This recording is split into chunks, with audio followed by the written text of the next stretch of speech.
जो 32 है, अब ये प्रश्न है 5-5 अंक के, और इनमें और में आपके पास जरूर कोई ना कोई पार्ट मिलेगा। देखिए प्रश्न पहला क्या कहता है 32 का, एक एपी के पहले 51 पदों का योग ज्ञात करना है, जिसमें दूसरा पद और तीसरा पद क्रमशः 14 और 18 है। आपने मान के चलना है, माना एपी का प्रथम पद, उसे ए मान लेना है, और सारावंतर जो है वो डी है। ए एन क्या होता है हमारे पास, ए एन होता है ए प्लस एन माइनस 1 डी, और एस एन हमारे पास क्या होता है एन बटे 2 ए एन माइनस 1 डी।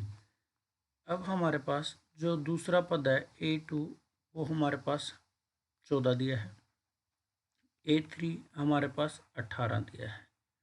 तो यहाँ से देखिए A2 का मतलब है A प्लस डी बराबर 14, और A3 का मतलब है A प्लस 2D बराबर 18।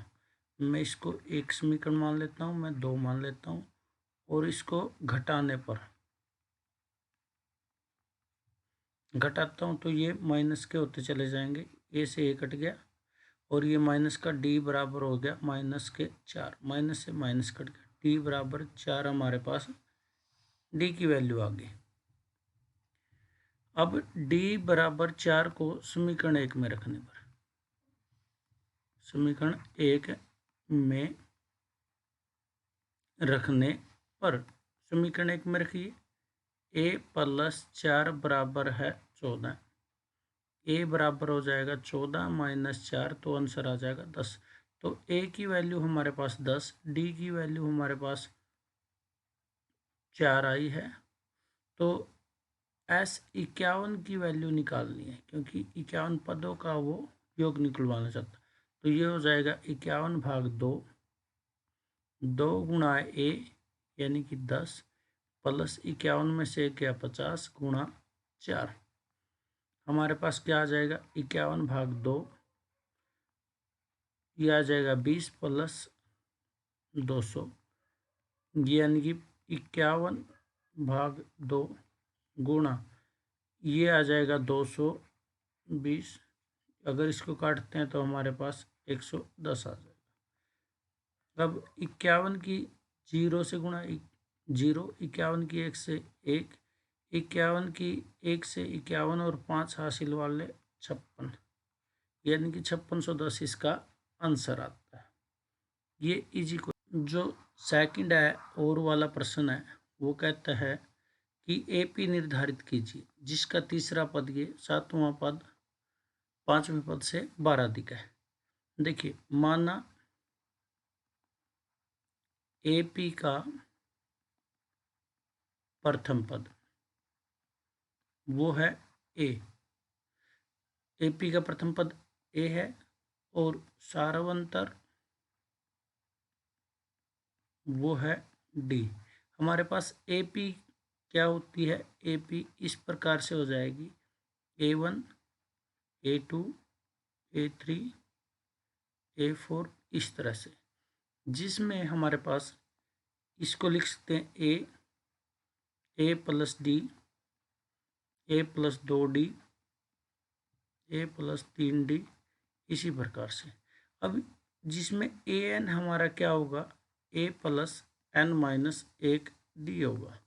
तो यानी कि A3 कह रखा है इसने 16 है, जो कि ए प्लस 2D बराबर 16, ये समीकरण हमारा एक आ जाएगा।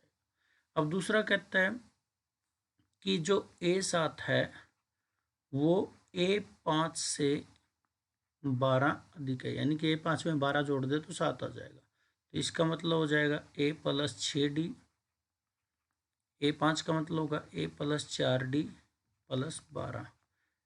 इन सभी को लेफ्ट साइड ले जाइए, A plus 6D minus A minus के 4D बराबर 12, यहाँ ए से कट जाएगा, 2d बच जाएगा हमारा 12 के बराबर। तो d की वैल्यू क्या आ जाएगी, 12 को 2 से भाग करते हैं तो 6, यानी कि d की वैल्यू क्या आ गई हमारी, 6 आ गई। अब इसको समीकरण 1 में रखिए, समीकरण 1 में रखने, 1 में रखते हैं तो एक क्या है, a प्लस 2 गुणा 6, d की जगह 6 आ जाएगा और बराबर 16।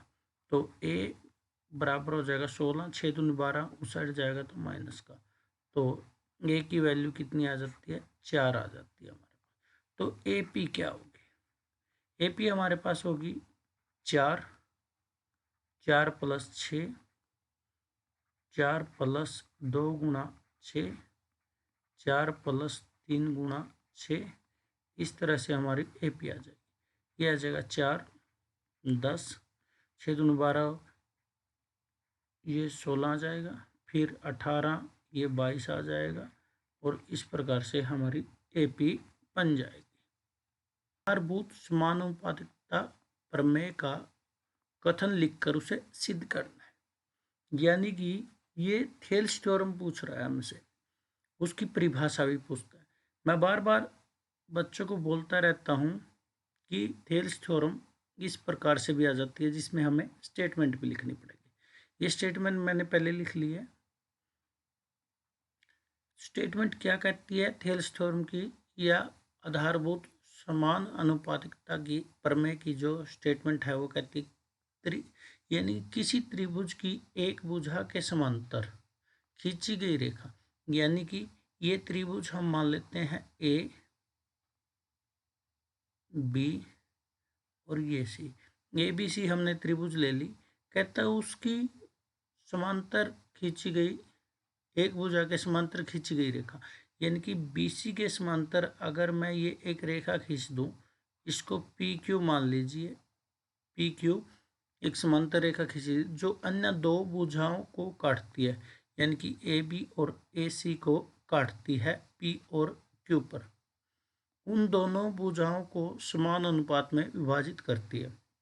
जहाँ ये काटती है इसको AP भाग PB और AQ भाग QC जो अनुसार आएंगे वो समान आएंगे। तो ये स्टेटमेंट कहती है। हम मान के चलते हैं, माना त्रिभुज ABC में, ABC में भुजा BC के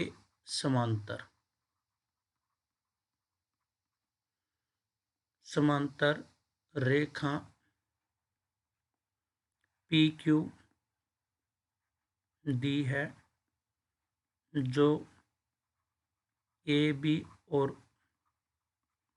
AC को P और Q बिंदुओं पर काटती है। ठीक है, यहाँ काटती है तो सिद्ध हमें करना है, सिद्ध करना है कि जो AP भाग PB है वो हमारा AQ भाग QC के आएगा, ये हमें सिद्ध करना है। तो हम क्या करते हैं, हम मान के चलते हैं, माना कि जो इसको मान लीजिए यहाँ M मान लेते हैं, जो PM है वो लंब होता है AC पर, और इसी प्रकार से QN वो लंब होता है AB पर। क्योंकि हमें ये अनुपात चाहिए AP भाग PB, हम कैसे निकालेंगे, अगर मैं इसको त्रिभुज का क्षेत्रफल निकालता हूँ तो उसमें मुझे लंब की जरूरत पड़ती रहेगी, क्योंकि त्रिभुज का क्षेत्रफल होता है 1/2 आधार गुणा ऊंचाई। और इसी प्रकार से मैं BQ को मिला देता हूँ, और पी सी को भी मिला देता हूँ।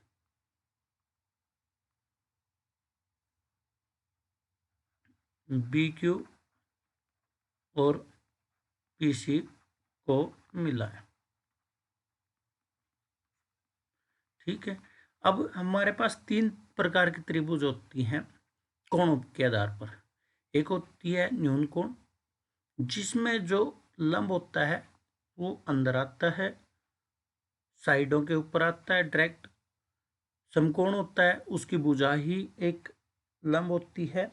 और एक होती है अधिक कोण, जिसमें उसका जो लंब होता है वो बाहर, यानी कि लंब का मतलब ऊंचाई, जो उसकी ऊंचाई होती है वो उस भुजा से बाहर निकल कर बनती है। उन्हीं के आधार पे हम चलते हैं यहाँ लेके त्रिभुज ए पी क्यू में। अब मैं ये त्रिभुज लेके चला, कौन से वाली, ये है ए पी क्यू। इसमें अगर मैं ए पी को आधार मान लेता हूँ, आधार, और क्यू एन हमारा लंब है। क्यू एन क्या है, वो है लंब, लंब का मतलब ऊंचाई। अब ये क्या है, हमारे ऊंचाई है। तो त्रिभुज का क्षेत्रफल क्या होता है, त्रिभुज का क्षेत्रफल वो होता है 1/2 आधार गुणा ऊंचाई। क्या होता है, आधार गुणा ऊंचाई। तो यहां पर ए आर डिनोट करता है क्षेत्रफल किसका, ए पी क्यू त्रिभुज का। वो होगा 1/2 आधार, आधार है ए पी, ऊंचाई है क्यू एन। इसको मैं एक मान लेता हूँ, समीकरण एक। अब देखिए, अब मैं त्रिभुज लेता हूँ, त्रिभुज। अब मुझे कौन चाहिए, पी बी चाहिए। पी बी कहाँ मिलेगा, इसके अंदर। मैं इसको आधार मानता हूँ, तो त्रिभुज पी बी क्यू में, पी बी क्यू में अगर मैं इसको त्रिभुज ले लेता हूँ तो मेरे पास ये इस तरह की त्रिभुज मिलेगी, जिसके अंदर ये है पी बी क्यू। इसमें जो आधार है, देखिए जगह की शॉर्टेज है, मैं यहाँ कर लेता हूँ पहले इसको, कि जो पी बी है वो है आधार, और जो क्यू एन है इसमें भी तो बाहर जाके ये बनता है ऊंचाई। क्यू एन है ऊंचाई, ऊंचाई। तो त्रिभुज का जो क्षेत्रफल है किसका, पी बी क्यू का, वो होगा 1/2 आधार, आधार क्या है पी बी गुणा ऊंचाई क्यू एन। ये हमारे पास समीकरण 2 है। अब क्या करूं मैं, हमें चाहिए ए पी भाग पी बी। तो ए पी इसमें है, पी बी इसमें है। समीकरण 1 को 2 से भाग करने पर, समीकरण 2 से भाग करने पर, अगर मैं इसको 2 से भाग करता हूं तो मेरे पास क्या आ जाएगा, इस साइड आ जाएगा क्षेत्रफल ए पी बी हो जाए, और भाग इस साइड वालों को अलग से कर लेते हैं, त्रिभुज पी बी क्यू, इनका क्षेत्रफल आएगा 1/2। यहाँ आया A P multiply Q N, और भाग में इसका आंसर क्या आया था, ये आया था 1/2 P B multiply Q N. यहाँ से क्या होगा, देखिए 1/2 से 1/2 कटा, क्यू एन से क्यू एन कटा, इसका आंसर बच गया हमारे पास क्षेत्रफल त्रिभुज ए पी बी भाग क्षेत्रफल त्रिभुज पी बी क्यू, वो बचा ए पी भाग पी बी। इसको मैं स्टार मान लेता हूँ। क्या मान लेता हूँ? स्टार। और इसको कर देता हूँ बंद। अब देखिए, अब मैं इधर से, क्योंकि ये हिस्सा हमारा हो गया, अब इधर वाले हिस्से में क्या है? ए क्यू। तो त्रिभुज ए, ये पी क्यू में आधार मान लेता हूं, आधार है हमारा ए क्यू, और ऊंचाई अब हमारा लंब ये है, यहाँ पे पी एम। तो पी एम हमारा क्या होगा? ऊंचाई का कार्य करेगा। ऊंचाई का कार्य करेगा। तो एक क्षेत्रफल जो त्रिभुज A B A P Q का, वो क्या होगा? 1/2। आधार, आधार क्या है अब? A Q. ऊंचाई क्या है? P M. इसको मान लेता हूँ 3 समीकरण। और अब हमें क्या चाहिए? Q C. ये हमारे पास क्यू सी है। तो त्रिभुज क्यू सी, और इसको मान लेते हैं हम पी। इससे त्रिभुज बनेगी, क्योंकि क्यू सी ए ये भी बनती है। ये इसलिए नहीं लेंगे क्योंकि इसमें ऊंचाई का नहीं पता। इस त्रिभुज का हमें पता है ऊंचाई पी एम है। तो त्रिभुज में अब ये त्रिभुज कैसी है? ये त्रिभुज अगर ध्यान से देखेंगे तो हम हमारी इस प्रकार सी है। यहाँ क्यू है, यहाँ सी है, यहाँ पी है, और जो इसकी ऊंचाई आती है ये यहाँ पे आती है। इस भुजा को क्यू सी को बढ़ाने पर एम बिंदु मिलता है। तो इसमें आधार जो है हमारा वो है क्यू सी, और जो ऊंचाई का कार्य कर रहा है वो हमारा पी एम है, क्योंकि लंबवत। तो क्षेत्रफल क्या होगा जो त्रिभुज हमारे पास क्यू सी पी का, क्यू सी पी का, वो 1/2 आधार Q C multiply P M. ये हमारे पास 4 समीकरण आ जाता है। तो समीकरण 3 को समीकरण 4 से भाग देने पर, भाग देते हैं तो हमारे पास क्या आता है? क्षेत्रफल त्रिभुज ए बी पी क्यू, क्षेत्रफल त्रिभुज क्यू सी पी, वो क्या होगा हमारे पास? वो होगा 1/2 आधार। आधार हमारा क्या आया था इसके अंदर? ए क्यू पी एम। और नीचे आया था इसमें 1/2 आधार क्या आया था? Q C multiply P M. अब हमारे पास क्या होगा? पी एम से पी एम कैंसिल आउट, 1/2 से 1/2। तो यहाँ पर हमारा जो क्षेत्रफल है त्रिभुज ए पी क्यू का, क्षेत्रफल है क्यू सी पी का, वो आ जाता है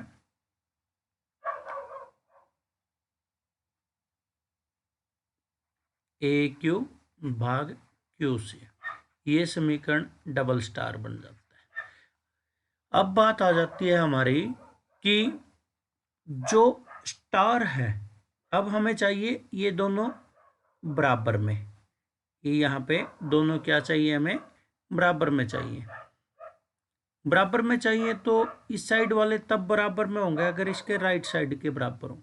देखिए यहाँ पे जो ऊपर वाला भाग है त्रिभुज ए पी क्यू, उसी का क्षेत्रफल है जो त्रिभुज ए पी क्यू का, वो तो सेम रहेगा। अब बात आती है नीचे वाली, ये वाली जो हमारे पास, अब बात किसकी आती है? हमारे पास ये आती है कि जो ये क्षेत्रफल है त्रिभुज पी बी क्यू का, और ये जो क्यू सी, अगर ये हमारे पास बराबर आ जाता है तो हमारा काम बन जाएगा।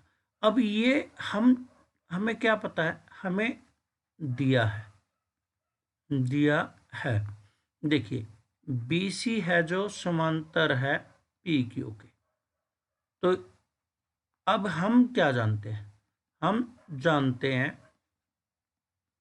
कि जो त्रिभुज है पी बी क्यू और जो त्रिभुज है हमारे पास क्यू सी पी, दोनों का आधार सेम है। दोनों का आधार एक है। एक आधार क्या है? पी क्यू है। इन दोनों में इनका जो आधार है पी क्यू, तथा दोनों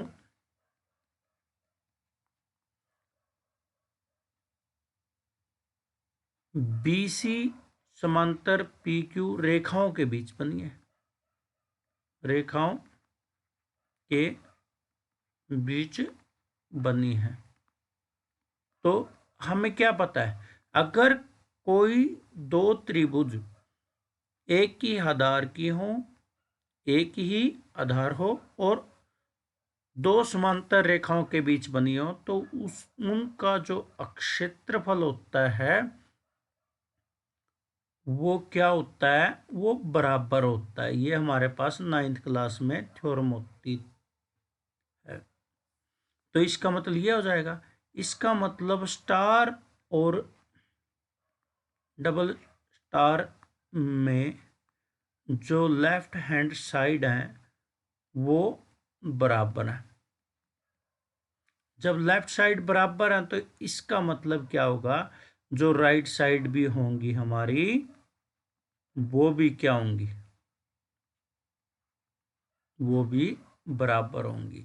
बराबर होंगी एपी, यानी कि फिर क्या होगा? अगर किसी भुजा के, एक भुजा के समांतर कोई रेखा खींची जाती है, अगर वो जहां भी कट करेगी, वो अगर उन भुजाओं का जो हम अनुपात लेंगे उन पार्ट्स का उस भुजा के, तो वो दूसरी पार्ट्स के जो अनुपात आएगा उनके बराबर आएगा।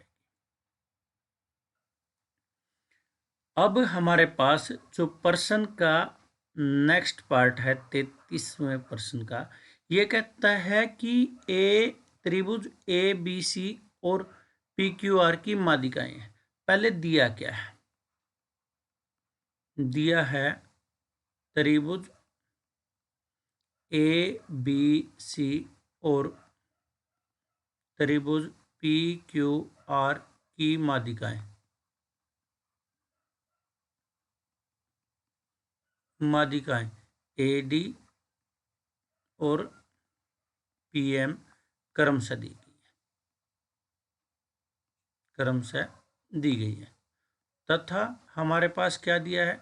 जो त्रिभुज ए बी सी है वो समरूप दे रखे त्रिभुज पी क्यू आर के। समरूप दी है तो इसका मतलब होगा ए बी भाग पी क्यू का जो अनुपात आएगा बी सी भाग क्यू आर के अनुपात, और ए सी भाग पी आर के, तथा इसी से आगे क्या होगा? कोण ए बराबर कोण पी, कोण बी बराबर कोण क्यू, और जो कोण सी बराबर है वो कोण आर के। ये चीज हमारे पास ये बात कहते ही उसने दे दी है। अब सिद्ध करना है। सिद्ध क्या करना है? कि ए बी और पी क्यू ए डी और पी एम के अनुपात बराबर होंगे। तो उपपत्ति पे चलते हैं। ये हमारे पास त्रिभुज है ए बी सी, दूसरी है पी क्यू आर, इसमें माध्यिका है ये डी और ये है एम। देखिए डी ए डी माध्यिका है। माध्यिका होगी तो इसका मतलब बी डी बराबर डी सी बराबर हो जाएगी हमारे पास बी सी भाग 2, या बी सी का मान क्या हो जाएगा? हमारे पास 2 बी डी बराबर 2 डी सी। इसी प्रकार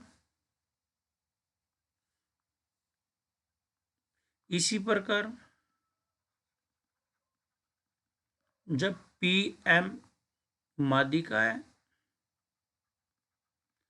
जब ये PM क्या है, माध्यिका है, तो इसका मतलब जो QR है वो हमारे पास 2MR के बराबर है। देखिए अब दोनों त्रिभुजों में, त्रिभुज हमारे पास ABC समरूप दे रखी है, त्रिभुज PQR में दे रखा है।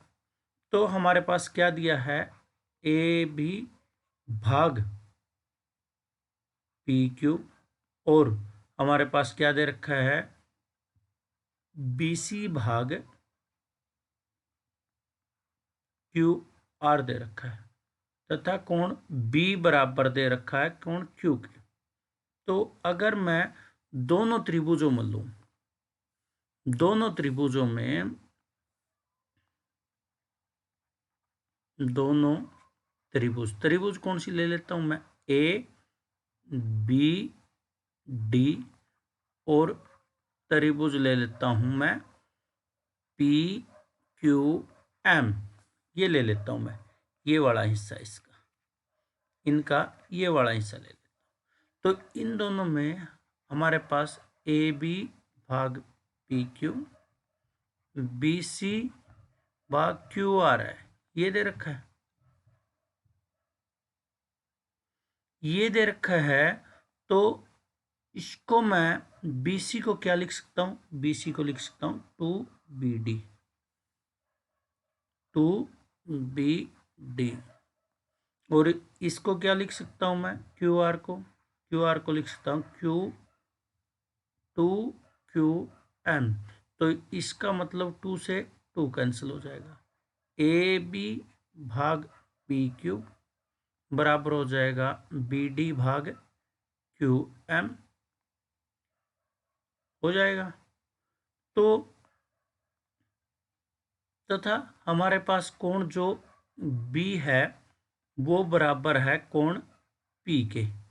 अब में हमारे पास क्या मिला, ये जो हमारे पास दो त्रिभुज थी, यानी कि ABD और PQM में इस भुजा का अनुपात इसके साथ और इस भुजा का अनुपात इसके साथ, और ये कोण इसके अंदर मिल गया, तो ये क्या होगा, SAS समरूप कसौटी द्वारा क्या हो जाएगा, जो त्रिभुज है ABD वो समरूप हो जाएगी त्रिभुज PQM के। तो जब ऐसे आ जाता है तो इसका मतलब AB भाग PQ, ED भाग PM हमारे पास आ जाएगा। क्लियर है। संख्या 34 है, वो कहता है लकड़ी से बना एक पेन स्टैंड एक घनाभ के आकार का है, जिसमें पेन रखने के लिए 4 शंकुआकार गड्ढे हैं। ये देखिए 4 शंकुआकार गड्ढे हैं, 1 2 3 4 शंकु के आकार के हैं, यानी कि अगर हम देखें तो इसको इस तरह से है, ये शंकुआकार गड्ढे हैं। घनाभ का जो आयाम है 15 सेंटीमीटर गुणा 10 सेंटीमीटर गुणा 3.5 सेंटीमीटर है, यानी कि लंबाई ये 15 सेंटीमीटर है, ये 10 सेंटीमीटर है, और ये 3.5 सेंटीमीटर है, जो आकृति दे रखी है उसके अकॉर्डिंग। पर तथा प्रत्येक गड्ढे की गहराई, जो ये गड्ढे बने हैं, जो इसकी गहराई है वो है 1.4 सेंटीमीटर, और जो इसकी त्रिज्या है, जो ये त्रिज्या है यहाँ से यहाँ तक, वो है 0.5 सेंटीमीटर। तो पूरे स्टैंड में लकड़ी का आयतन ज्ञात करना है। देखिए ये हमारे पास लकड़ी है, इसमें से ये हमारे पास 4 शंकु निकाल दिए, 1 2 3 और 4 शंकु हमारे पास क्या किया उसने, इनको काट के निकाल दिया। तो जो लकड़ी से शंकु बने हुए थे वो निकले हैं, तो उनका आयतन क्या होगा, घटेगा। किसमें से, पूरे घनाभ में से। अब देखिए घनाभ की भुजाएं, भुजाएं क्या दे रखी हैं अभी हमारे पास, घनाभ की भुजाएं दे रखी है 15 सेंटीमीटर, 10 सेंटीमीटर और 3.5 सेंटीमीटर। यानी कि क्या हो जाएगा, घनाभ में मैं मान लेता हूं L की वैल्यू है 15 सेंटीमीटर लंबाई, चौड़ाई है वो 10 सेंटीमीटर और ऊंचाई है 3.5, उसको H मान लेता हूं। तो घनाभ का आयतन क्या होगा, घनाभ का आयतन वो हो जाएगा लंबाई गुणा चौड़ाई गुणा ऊंचाई और घन इकाई, घन इकाई। तो इसका मतलब हो जाएगा 15 गुणा 10 गुणा 3.5, और इसके जब 15 गुणा 10 गुणा 35 भाग हमारे पास 10 आ जाएगा, क्योंकि पॉइंट से पॉइंट हटाएंगे, 10 से 10 कट जाएगा। 15 की 5 से 75 हासिल के 5, 15 ती 45, 75 से हासिल 7 बनेगा, 5 यहाँ आ जाएगा। 15 को 75, 5 यहाँ रखा, 7 हासिल के, 15 ती 45 और 7 52, इतने सेंटीमीटर क्यूबिक हमारे पास इसका आयतन आ जाता है घनाभ का। अब शंकु देखिए, अब बात आती है शंकु की। शंकु आकार, शंकु की ऊंचाई, ऊंचाई को मैं h1 मान लेता हूं अब, क्योंकि h तो हमने उधर ले लिया था, तो ये मान के चले थे हम इसको भी, अब यह हम मान लेते हैं, वो है 1.4 सेंटीमीटर।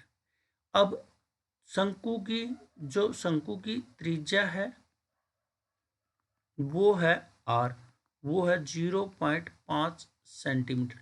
शंकु का आयतन क्या होगा,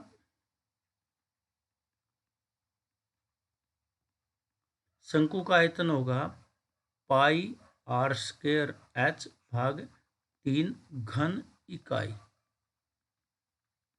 तो यहाँ क्या होगा, 22/7 गुणा ये 0.5 गुणा 0.5 गुणा 1.4 और सबके भाग में 3।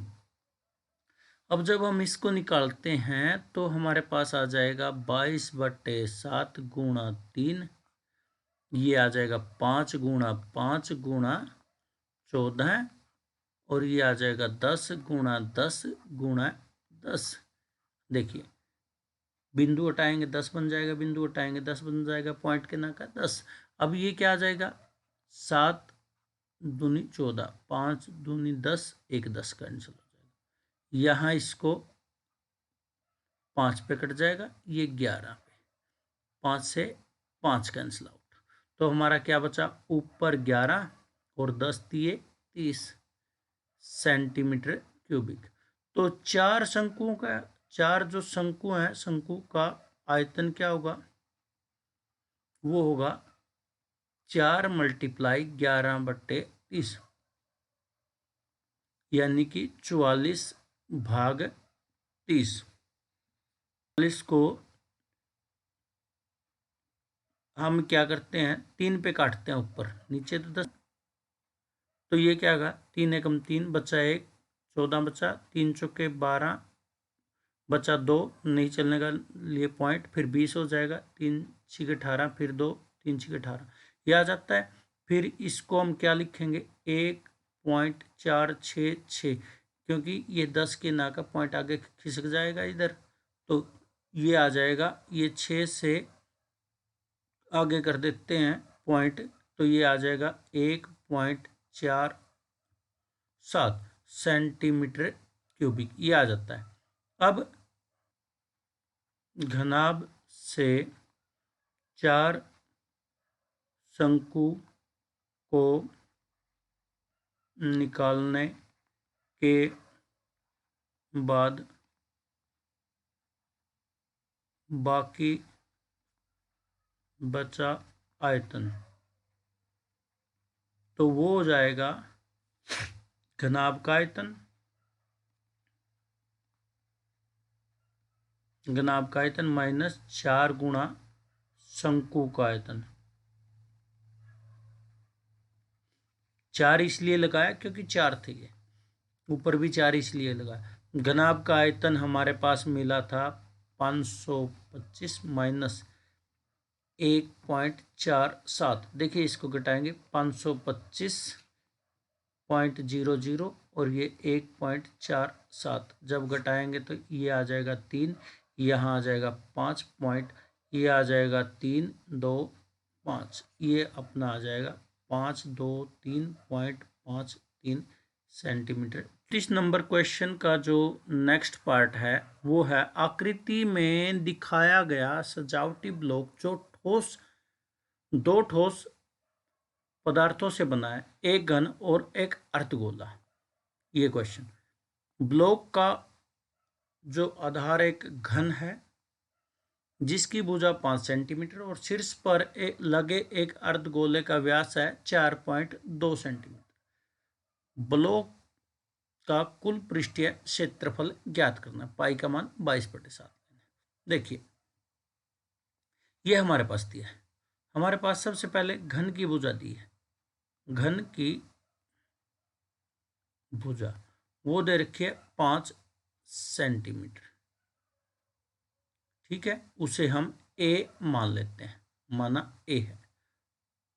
तो जो अर्धगोला है, अर्धगोले का व्यास हमारे पास दिया है 4.2 सेंटीमीटर, माना त्रिज्या कितनी होगी,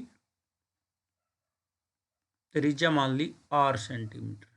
तो इसका मतलब जो त्रिज्या होती है वो क्या होती है, व्यास का आधा होती है।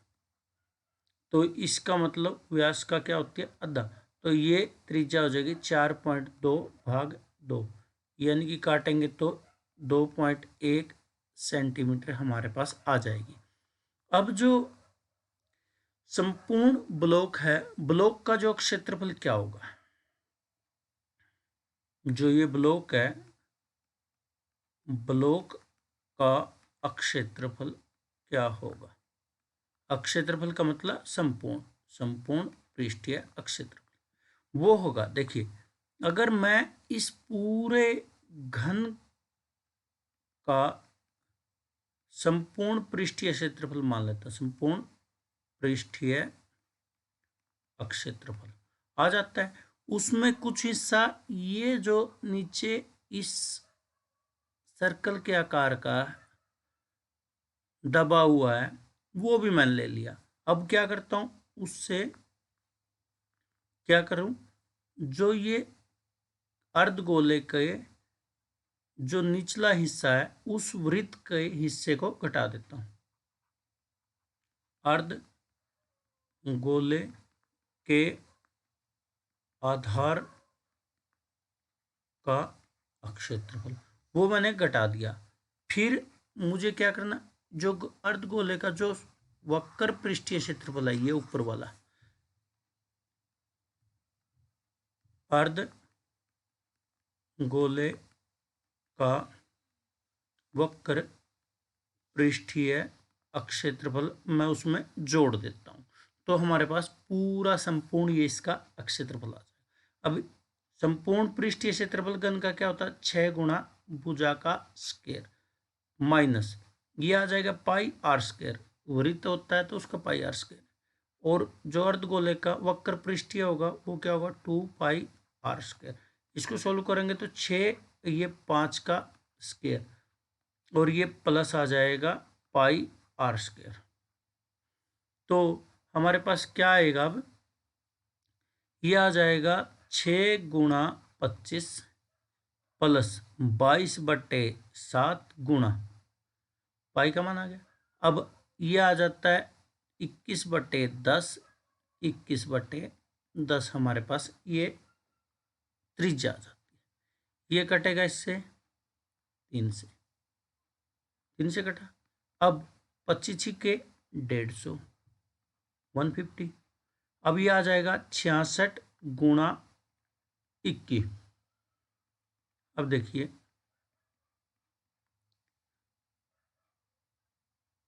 मैं 21 की 66 से मल्टीप्लाई करता हूं। देखिए 66 की 1 से की तो 66 हासिल लगे 6, 66 की 2 से करता हूं तो 132, और ये हमारे पास नीचे इसके 100 भी लगाना पड़ेगा क्योंकि ये 2 में आ जाएगा 38 भाग 100। तो अब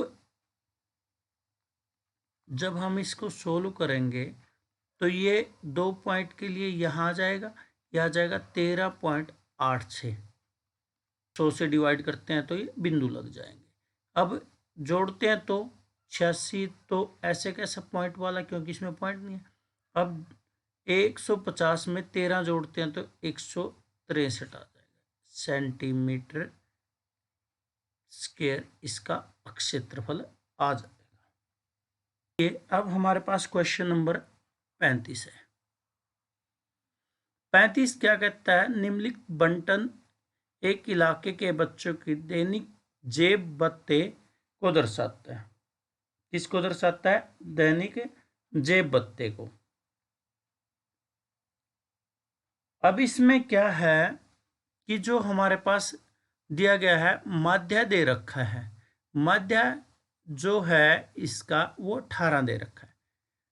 लुप्त बारंबारता f ज्ञात करनी है, यानी कि एक बारंबारता f है जो लुप्त हुई है, उसको आपने ढूंढ के लेके आना है कि वो कितनी है। देखिए ये मैंने सुविधा के लिए इसको कॉलम के रूप में लिख दिया, रो के रूप में था।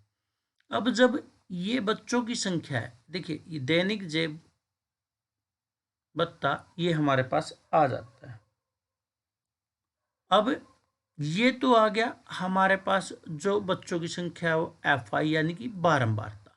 अब हमारे पास वर्ग चिन्ह की आवश्यकता है, वर्ग चिन्ह, वर्ग चिन्ह को हम एक्स आई कहते हैं। एक्स आई क्या आता है, इन दोनों का जोड़ भाग 2।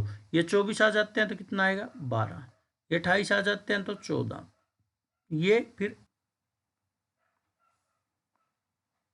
16, फिर इनका क्या आएगा 18 आएगा, इनका 20, 22, 24। अब वैसे भी देख सकते हो 2-2 का गैप है तो पहला निकाल के फिर 2-2 जोड़ते चले जाए। अब 7 की 12 से मल्टीप्लाई, क्योंकि एफ आई और एक्स आई की जो आपने मल्टीप्लाई करनी होती है। अब इनकी मल्टीप्लाई 84 आ जाएगा। नेक्स्ट ये भी 84 आ जाएगा। अब ये आ जाएगा 144, 18 की और 13 की मल्टीप्लाई करते हैं तो 234, 20 की एफ के साथ करेंगे तो 20 एफ आ जाएगा, और 5 की 22 से करते हैं तो 110 आ जाएगा। 4 की करते हैं तो हम ये हमारे पास 96 आ जाता है।